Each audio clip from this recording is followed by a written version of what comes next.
Era perto das 2h30 quando o silêncio tomou conta do prédio de tal forma que eu podia ouvir minha própria respiração, pesada, se misturando ao ruído distante de algum cano vazando. Nessa hora, a mente começa a inventar sons que não existem, passos que não se dão, vozes que ninguém pronunciou. Eu já estava acostumado com essa sensação, o jeito como o turno da madrugada transforma qualquer corredor em um labirinto e faz qualquer sombra parecer um invasor. Mas naquela noite havia algo diferente, uma espécie de incômodo que não me deixava sossegar. Mesmo depois de conferir todas as portas, passar pela guarita e checar os registros de entrada, eu sentia como se ainda houvesse algo fora do lugar. Foi por isso que decidi descer ao subsolo. Não havia chamado no rádio. Nenhum sinal de arrombamento, nenhum motivo plausível que justificasse aquela decisão. Eu poderia ter me sentado, tomado um café, esperado o amanhecer chegar. Mas era como se alguma força silenciosa sussurrasse na minha mente, dizendo que eu precisava descer, que aquela madrugada não terminaria sem que eu descobrisse o que se escondia lá embaixo. Peguei a lanterna, chequei a bateria 2 vezes e empurrei a pesada porta de metal que separava o térreo do subsolo. Um estalo ecoou pelo vão escuro e, por um instante, pensei ter ouvido algo respirando atrás da porta. Balancei a cabeça, tentando afastar aquele pensamento ridículo, e comecei a descer. Os degraus rangiam debaixo do meu peso, como se protestassem contra minha curiosidade. O cheiro de ferrugem e mofo crescia a cada passo, impregnando a roupa e se infiltrando nos meus pulmões. Quando alcancei o piso gelado, o feixe de luz da lanterna cortou fileiras de caixas empilhadas, prateleiras cobertas de poeira, documentos largados por gerações de vigilantes que, como eu, tinham passado noites intermináveis ali. Eu não sabia ainda, mas naquele instante eu cruzava uma fronteira invisível. Uma vez lá embaixo, eu não teria mais como voltar a ser o mesmo. Fiquei parado por alguns segundos, tentando entender por que aquela atmosfera parecia tão opressora. O ar ali era mais denso, quase sólido, como se carregasse lembranças que não queriam ser descobertas. Passei a lanterna devagar pelas paredes descascadas, observando marcas antigas de infiltração e o contorno de uma porta lateral que eu nunca tinha notado antes. Talvez ninguém tivesse. O trinco estava coberto por uma crosta de ferrugem, mas, ao encostar a mão, percebi que a madeira não cedia. Não era aquela porta que me chamava. Continuei explorando entre as prateleiras, cada passo soltando pequenas nuvens de poeira que dançavam no ar, iluminadas pelo facho amarelo.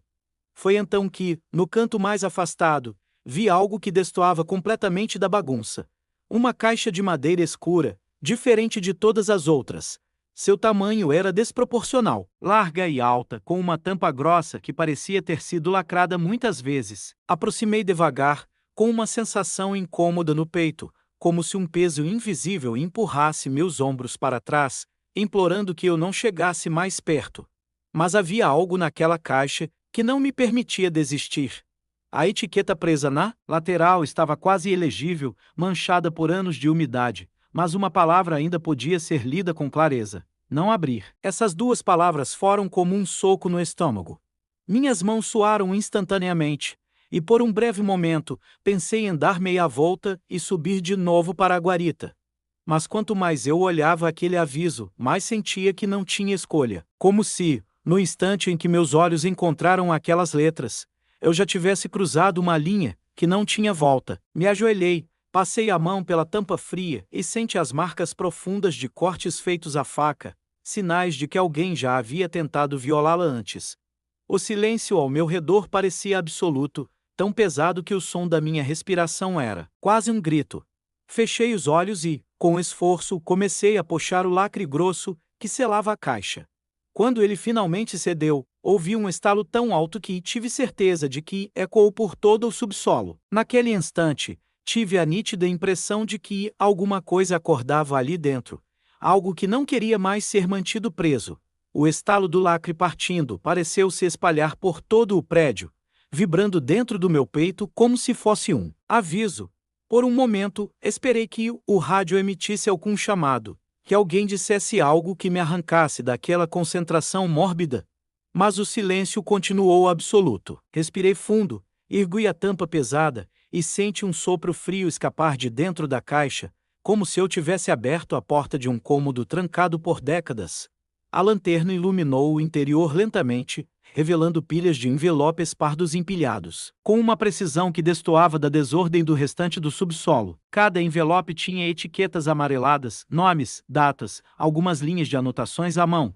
Peguei o primeiro e senti o papel áspero tremer entre meus dedos. Quando o abri, vi a fotografia de um homem vestindo um uniforme antigo de vigia, muito parecido com o meu. O olhar dele estava fixo na câmera, um olhar vazio, como se não tivesse mais esperança. Ao lado da foto, uma folha datilografada dizia apenas: desaparecido em serviço. Corpo não localizado. Meu estômago se revirou. Coloquei o documento de lado e abri outro. E depois outro. Cada envelope continha o mesmo padrão. Imagens, de rostos que eu nunca vira, homens e mulheres com expressões que iam do medo absoluto até a resignação. Todos vigilantes. Todos sumidos. As datas iam se alternando, algumas tão antigas que remontavam ao início da construção do prédio, outras mais recentes. Passei os olhos pelas pilhas e contei mais de 30 pastas.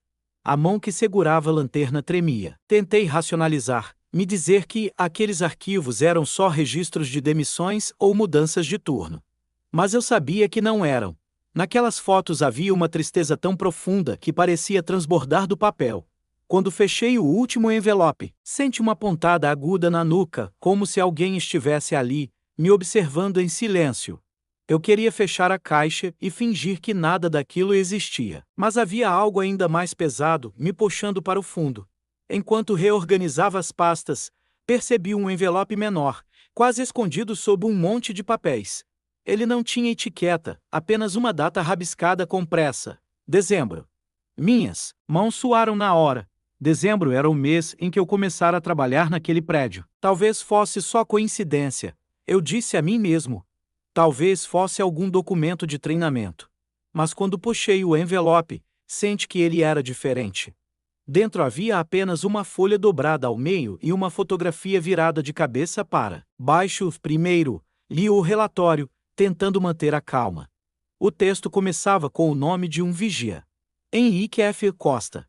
Meu coração parou por um instante. Henrique era o nome do meu avô, mas também era meu nome do meio que ninguém ali sabia. Continuei lendo, pulando as linhas que pareciam gritar comigo. Desaparecido durante o turno da madrugada. O último registro às 13h17. Meus olhos dispararam pelas informações até chegarem à foto. Virei devagar, já temendo. O que encontraria? E então vi. O rosto na imagem tinha o mesmo corte de cabelo que eu, a mesma barba rala, o mesmo olhar cansado. Era como se eu mesmo estivesse me encarando de dentro daquela fotografia envelhecida. Um tremor subiu pelas minhas costas. Soltei o envelope e dei 2 passos para trás, sentindo o coração descompassar. Aquilo não podia ser real. Mas era. E eu soube, com a certeza gelada que só o medo verdadeiro traz, que meu nome estava naquela caixa por um motivo que eu ainda não entendia. Eu não conseguia tirar os olhos daquela foto. Mesmo depois de a devolver ao envelope, a imagem do meu rosto preso naquele pedaço de papel parecia ter ficado grudada na minha mente. Meus dedos estavam frios, a respiração tão acelerada que comecei a sentir um zumbido nos ouvidos. Foi então que notei outro documento, mais grosso que os anteriores. Era uma lista encadernada em folhas amareladas, com um título, que parecia ter sido escrito por mãos nervosas. Registro final dos que não voltaram. As palavras tinham marcas de caneta afundadas no papel, como se quem as escreveu estivesse pressionando tanto que rasgaria tudo. Passei a ponta dos dedos pelas primeiras linhas, lendo nomes que não me diziam nada. Ao lado de cada nome, havia datas e horários, quase todos durante a madrugada. Alguns registros tinham anotações breves, como local não encontrado, voz registrada no rádio ou último contato às 13h17. A repetição daquele horário me deixou nauseado. Continuei virando as páginas até chegar à última folha. Foi ali que meu corpo inteiro ficou paralisado. No final da lista, havia meu nome completo, escrito com letras maiores, como se fosse uma assinatura de destino. Ao lado, a data da ocorrência. A data estava marcada para aquela mesma semana. Na madrugada de sexta-feira, senti a lanterna escorregar da minha mão, caindo com um baque seco, que quebrou o silêncio. A luz girou no chão, projetando sombras longas, que pareciam se mexer sozinhas. Naquele instante, entendi que aquela lista não era apenas um registro do passado, era também uma previsão. E, de algum modo que eu não sabia explicar, eu já estava marcado para desaparecer. O som da lanterna rolando pelo chão foi substituído por um silêncio tão absoluto que tive certeza de que meus batimentos poderiam ser ouvidos a metros de distância. Me abaixei com cuidado para pegá-la, tentando não pensar na lista. Quando a luz voltou a iluminar as caixas, senti um arrepio subir pela coluna. Não era só a umidade gelada que me fazia tremer. Foi então que escutei meu nome sussurrado em algum ponto atrás das prateleiras. Primeiro achei que fosse Ico, um truque da mente. Mas a voz se repetiu, mais próxima. Henrique. O tom era suave, quase gentil, mas carregado de algo que me fez suar frio. Girei a lanterna na direção do som, mas só encontrei pilhas de papéis e uma cadeira caída. Henrique. A voz chamou outra vez, dessa vez tão perto que senti como se alguém estivesse respirando no meu pescoço. Dei um passo brusco para trás e a lanterna balançou, projetando formas estranhas pelas paredes. Eu queria gritar, mas o medo prendeu a voz na garganta. O rádio preso no meu cinto chiou de repente, com um ruído seco que me fez saltar. Apertei o botão, tentando chamar a central, mas tudo o que ouvi foi uma estática pesada, como se outra respiração se misturasse no canal. Aquela voz continuou me chamando até que fechei os olhos e comecei a andar para trás, na direção da escada. O subsolo inteiro parecia pulsar ao meu redor, como se o prédio quisesse me manter ali. Quando finalmente alcancei a porta, virei a lanterna pela última vez. Entre as sombras, juro que vi uma figura parada, observando em silêncio. Passei o resto da madrugada sentado na guarita, com a lanterna apoiada sobre a mesa, como se ela pudesse me proteger de algo que eu nem compreendia. Não consegui pregar o olho. A cada minuto que passava, minha mente reproduzia aquela voz me chamando. Quando o sol começou a surgir por entre as frestas das janelas, me senti um pouco mais seguro. Decidi que precisava provar a mim mesmo que aquilo tinha sido só cansaço, uma ilusão causada pelo turno longo. Antes que os outros vigias chegassem, voltei ao subsolo para recolocar tudo como estava. O corredor parecia menos opressor à luz do dia, mas meu estômago ainda revirava, só de lembrar o que eu vira. Abaixei-me diante da caixa e comecei a organizar os envelopes. Foi então que percebi que algo não batia. O relatório com meu nome tinha sumido. Revirei todas as pilhas, conferi as pastas uma a uma, mas ele não estava em lugar nenhum. O vazio que senti foi pior do que qualquer susto. Se aquele documento tinha desaparecido, só podia significar duas coisas. Alguém o recolheu antes que eu voltasse, ou ele nunca existira de verdade. Me apoiei na lateral da caixa, respirando fundo, tentando conter o enjoo. Quando ouvi passos no andar superior, me obriguei a sair dali, mas, no fundo, eu sabia que a partir daquele momento, não importava se aquele papel existia ou não. O que quer que eu tivesse despertado, já estava me observando. Decidi não contar nada para meus colegas.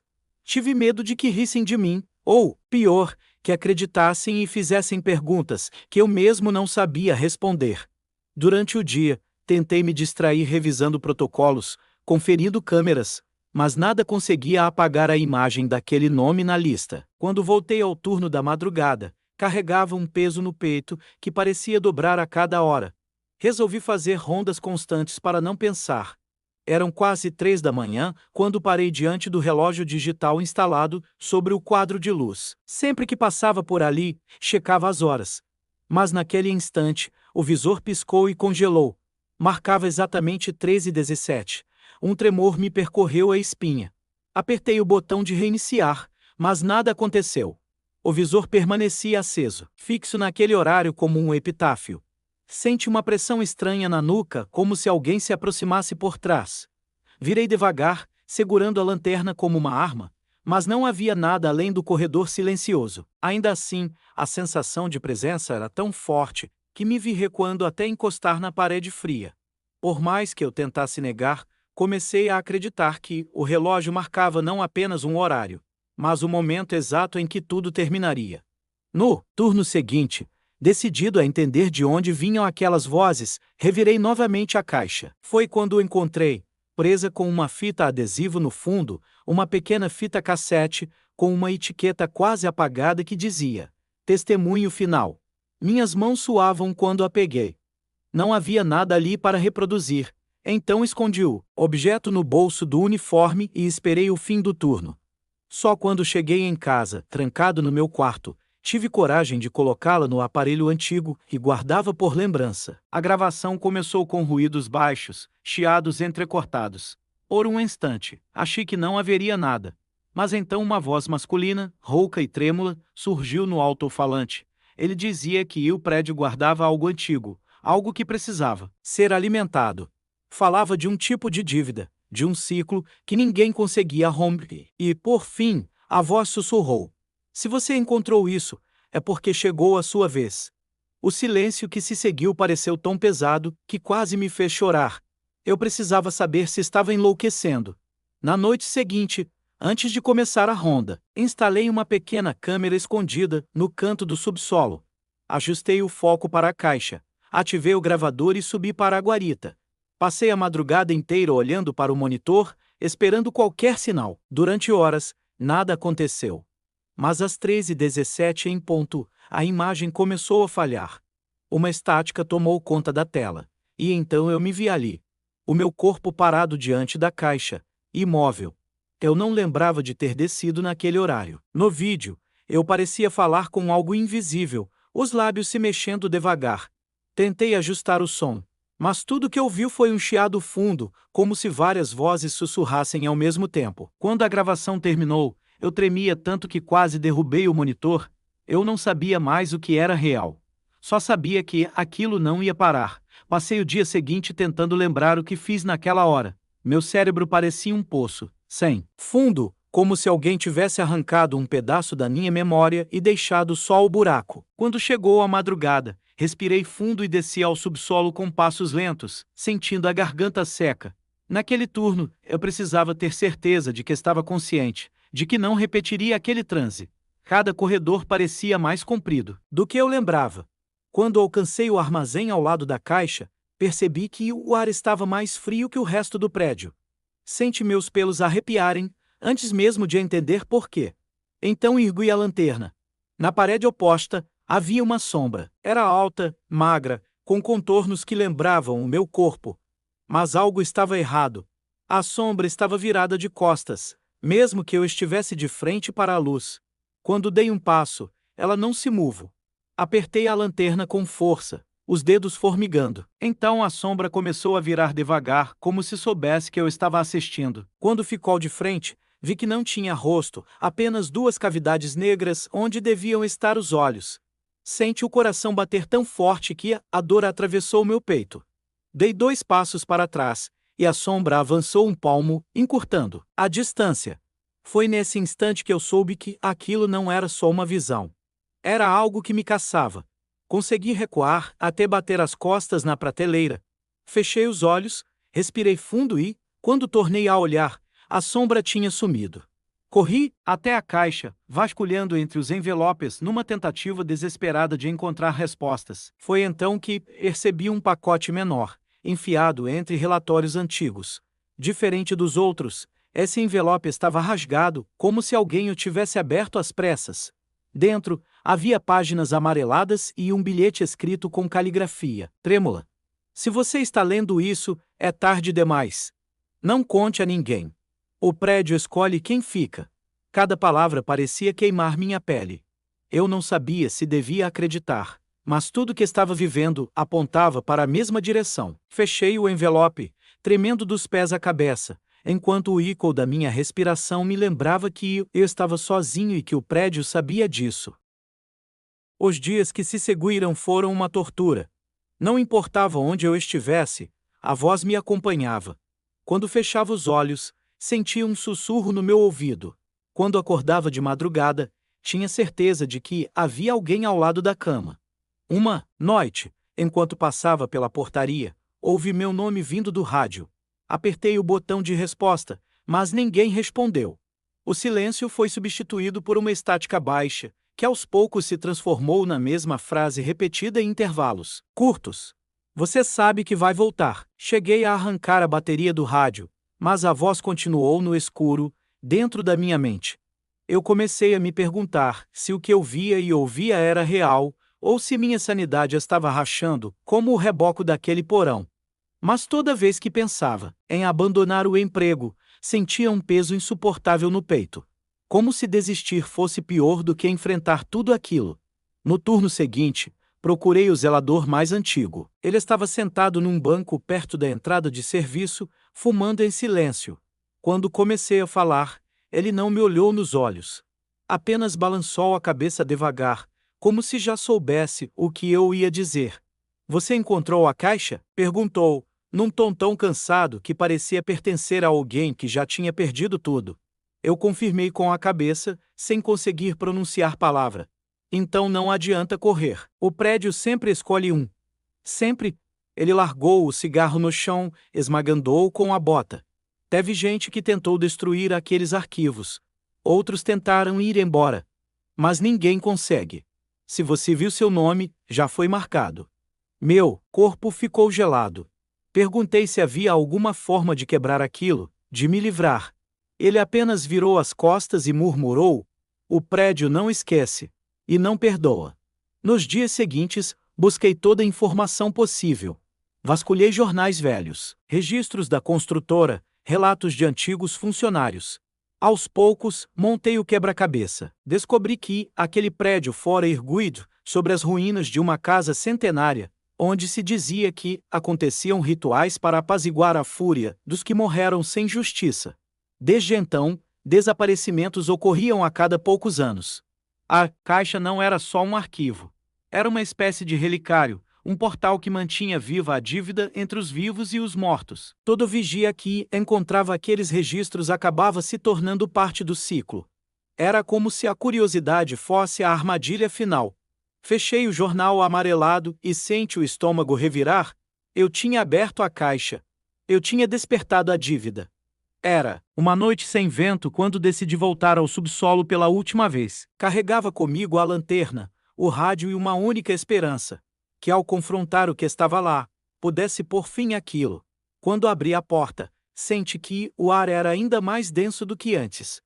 Cada passo ecoava como um sino fúnebre. Me aproximei da caixa, com a respiração curta, e notei que havia um envelope isolado sobre a tampa. Nele, estava escrito: o último registro. Meus dedos tremiam quando o abri. Dentro havia apenas uma frase: às 13h17, você terá que escolher. Aquele aviso parecia uma sentença. Respirei fundo, sentindo que não havia mais como evitar. O relógio do corredor pescava, marcando 13h17. Meu coração batia tão forte que eu quase não ouvia nada além do sangue nos ouvidos. Foi quando o rádio chiou pela última vez. Uma voz feminina, que eu nunca tinha ouvido, disse apenas: agora, você pertence a este lugar. Sente a presença, atrás de mim, tão próxima que o ar pareceu sumir. Fechei os olhos, esperando que fosse o fim, mas, em vez de dor, senti um frio profundo atravessar meu peito, como se alguma coisa atravessasse meu corpo para sempre. Abri os olhos e vi as sombras tomando forma.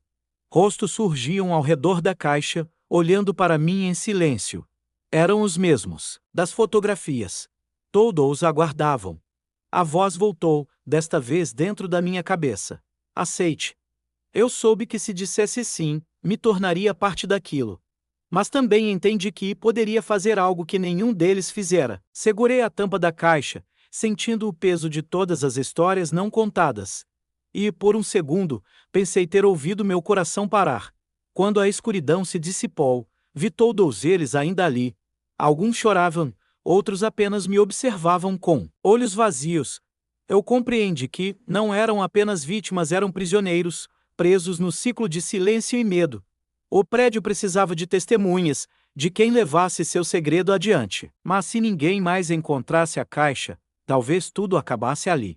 Naquele momento derradeiro, compreendi a verdade. A caixa não guardava apenas registros. Ela era o portal que mantinha aquele ciclo vivo. Quando abri, despertei a dívida.